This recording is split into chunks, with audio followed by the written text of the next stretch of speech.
रेत की रंग बिरंगी दुनिया। बच्चों, समुद्र के किनारे तुमने रेत जरूर देखी होगी।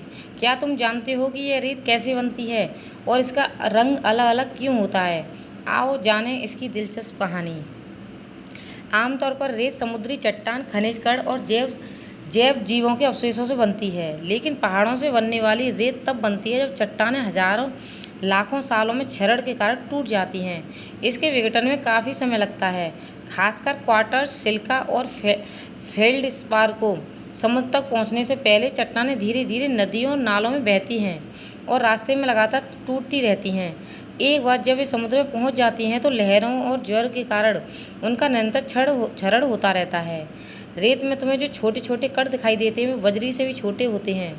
रेत समुद्र तटों पर बलुआ पत्थर को तरह घिसी हुई चट्टान, सीपियों के छोटे टुकड़े, मूंगे के बहुत छोटे टुकड़े और कहीं कहीं पर ही समुद्र जीवों के अवशेषों से भी बनती हैं। क्वार्ट्ज रेत में पाया जाने वाला सबसे आम खनिज है, जो पृथ्वी की पपड़ी में हर जगह पाया जाता है। जिन रेतों में बड़ी मात्रा में क्वार्ट्ज होता है उन्हें आमतौर पर सिलिका रेत कहा जाता है। यह सिलिकॉन डाइऑक्साइड की जाली से बनते हैं, लेकिन क्वार्ट्ज ही रेत में पाया जाने वाला एकमात्र पत्थर नहीं है।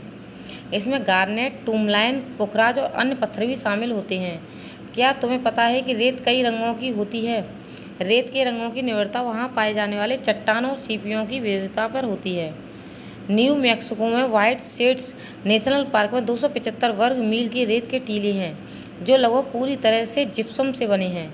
खनिज के पानी में घुलने की प्रवृत्ति के कारण शायद यह केवल रेगिस्तान में पाया जाता है।